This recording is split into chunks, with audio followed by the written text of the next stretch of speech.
Do you want to know how to beat Mohg in Elden Ring? Well, today I'm going to show you a couple different ways to do that. Do you see how much faster this is with a mimic?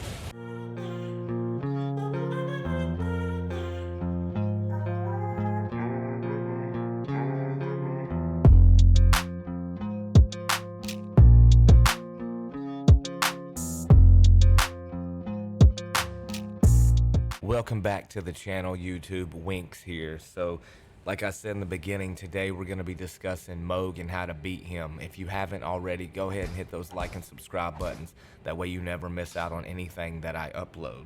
So, as usual, guys, I got a housekeeping note for those of you that are new to the channel. I always keep timestamps down below for your convenience, and those of you that are not new to the channel, you already know. Today's video breakdown is going to go like this. So first, we are going to have a short discussion on summoning or no summons. Second, I'm going to show you my character build for this boss for both situations. And then third, lastly, I'm going to demonstrate both situations. Okay, so moving right on with the video, let's talk for a second. So I mentioned in the video earlier that I was going to show you two different setups and two different fights. One for summons and one for no summons. And the reason is because apparently there is a discussion or a debate or a line, however you want to think about this, in the Elden Ring community about whether or not a player should summon a character into a battle and where if it makes the game easier, whatever. I'm not going to take a stance on that because taking a stance would be kind of divisive, and I'm not trying to do that, but I will point out some facts about this debate and acknowledge a couple things. So no matter what type of player you are, whether you like to do summons or you like to challenge yourself a little more and not use them, there'll be something for both of you in this video. So fact number one is that when you summon another player into Elden Ring, the game and the boss that you're fighting scales up based on the number of people that you bring into your game. So if you bring in, the more people you bring into your game, the harder the game gets. And I will say, again, not taking a stance on anything, but if you are the type of player that likes to summon someone into your battle and then runs into the corner and just watches like some kind of weird cuck or something, you're wrong. You're in the wrong for that. You're basically just summoning somebody into a harder situation than you're dealing with and leaving them to fight it on your own. So if you summon somebody into your game, make sure that you are helping them out and not making it harder for them. Fact number two is that some bosses, it is more difficult to have a NPC summon, like your Mimic or your Black Knife Tiche. For example, Melania.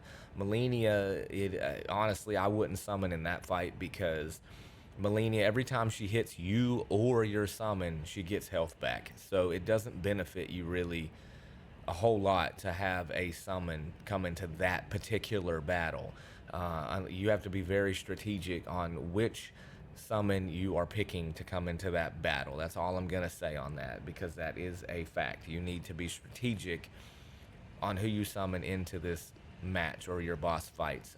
This is an RPG game, but it is also a strategy game, and not every build is going to work on every boss, so you need to think about what you're doing. That is all I'm saying. But just play the game however you want to play it. And in today's video, I'm going to give you both ways of doing this. Okay, so now let's talk my setup. Now, before we get started, what you see on the screen here is essentially the same build and the same items that I'm going to use for both scenarios, with one exception. The no summon scenario, I'm just not going to use that Mimic tier at the bottom. However, you will see that summoning in this particular fight does make this fight a lot easier. So, my build is basically set up for a blood type build, blood loss. Because ironically, even though Mohg is the Lord of Blood, he is weakest to blood loss. That is what he is weak against. So that should be your best strategy if you're struggling to beat Mohg. So moving right along, if you haven't seen any of my other boss fights, I put a link for an interactive map down in the description to help you find these items. because I will not be going in depth on how to find these particular items in this video. Uh, so for my weapon, I have the Blood Great Omen Killer Cleaver, because again it triggers blood loss, and I do have the determination skill on this with the blood affinity to raise some of that blood loss. My finger seal, I'm not going to pull up my incantations on this particular video. However, the only two incantations that I'm going to be using for this to go with the finger seal are the Golden Vow to increase my damage output, and the Flame Grant Me Strength, I believe, which also gives you a damage increase and a slight fire resistance. My equipment, I have the white mask from Bar, because when blood loss is triggered near you, this mask grants, I believe, like a 10% attack power increase. So that's why I have that. Now, if you haven't seen my speed run video, these are just essentially the items that I had equipped towards the end of that video. Easy to get in Limgrave, but I have them on here because they have a decent fire resistance. For my items, I have the Ritual Sword Talisman to raise my attack power at full health, my Axe Talisman to enhance my charge attacks, because I am going to be doing charged attacks on here. And then I have the Lord of Blood's Exaltation, again, blood loss triggering attack power. And then I have the Green Turtle Talisman to raise my stamina and to help me manage some of that.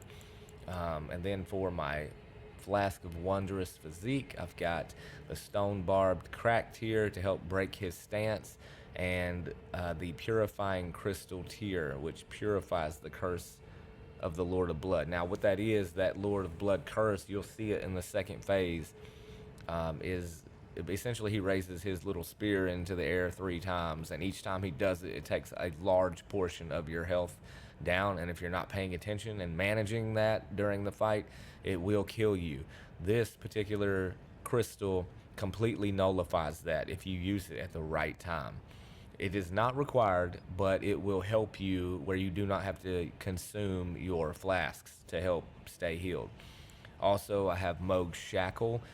This will help you also. It's kind of a handicapped, but if you're struggling to fight him, you're a new player, and this is new game, like this is the beginning for you. You haven't had any new games yet, and your level's not really high. This will help you. You can use this twice in the first phase of the battle. Once he reaches half health, this is not effective anymore, but essentially it just knocks him down to the ground, and you can get a few cheap shots in him and wear him down in the first half. The Blood Grease, I don't know that this even does anything for this battle, but I have it on here anyway to put on the weapon because the Blood Cleaver can use this. And in the summon fight, when you do have a summons, they can use this infinitely. It doesn't take away from your inventory. But again, I don't know that this does anything. I just have it because I felt like it did. So that may also not be required. Now, like I said, the only difference in my summon setup is the actual summon. And for this one, like I said in the beginning, being strategic, I summon the Mimic tier because I want this to, essentially the idea is help me trigger more blood loss in Mohg when I'm fighting him. Also on that same note, something I didn't say earlier when I was discussing the debate between whether you should summon or not. So just understand that when you're using a summon, the whole argument is that your gameplay changes. So when you don't summon, you basically have to focus on pattern recognition and knowing when to hit Mohg and dodge his attacks. When you summon, it shifts the dynamic of the gameplay, and it becomes more of an aggression management between you and your Mimic, as long as your Mimic is alive. So it really does change the dynamic of your battle. But that's essentially what a Mimic's gonna do for you. Alright guys, I'm about to go up in here and show you how to do this without a summon, but before I do, I just want to clarify a point I made earlier, or a mistake. You do not need the blood grease for this because I have the blood affinity on here. I was using it at some point, and I guess I forgot that I had swapped it over. But so we're gonna hit our 2 incantations that I told you about, and then I'm gonna go ahead and get the shackle ready, and we're gonna go in here and start beating up on Mohg. I try to keep him at arm's reach before I use that shackle, because I gotta keep him down long enough where I can start hitting on him, and it doesn't last long. So right about there is probably where I'm gonna run up and hit him. You want to try and stay behind him. So when he does stuff like this, just get behind him. Don't get hit like me. When he does that, use your skill and then hit him.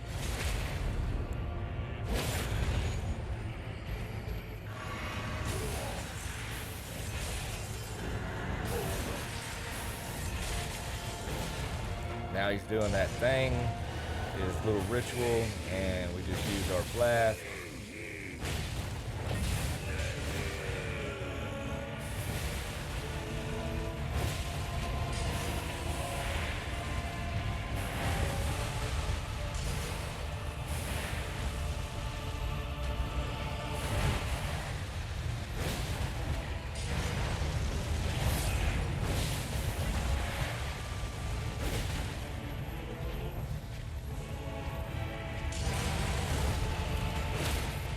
Then again, you hit your skill.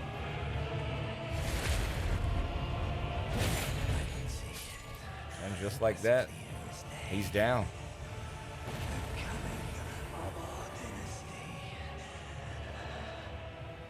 That is it, fellas. That's how you do it without the summon. Alright guys, so we're going to go in here and do this again a second time. Try it again with the summon this time. The only difference, my process is nearly the same as before, with the exception that I am just going to do my golden vow after I get in here and after I summon my my mimic, because I want my mimic to have that boost as well.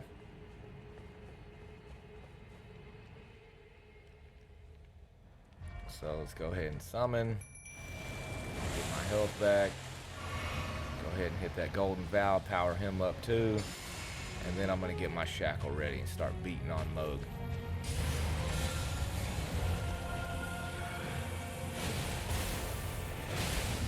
Blood loss already triggered.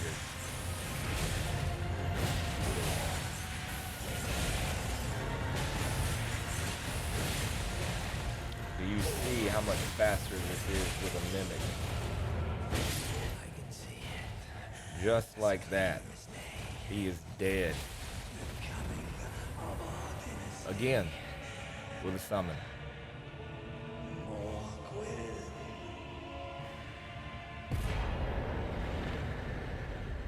Okay guys, so for today, that is all I have for you. One thing I did not mention earlier on, that I should mention, if you've watched this video, Mohg is one of 2 of the major bosses that you have to beat to access the DLC. The other boss is Radahn, and no, not the Super Saiyan Radahn, the one that leads to the Super Saiyan Radahn. But if you had done that already, which I haven't, but you would see an NPC here and you'd go touch Mikla's hand there and go into the DLC.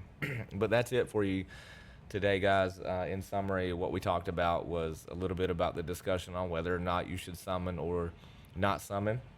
Then I showed you my build, discussed how it was going to be for both ways, and then I showed you both ways.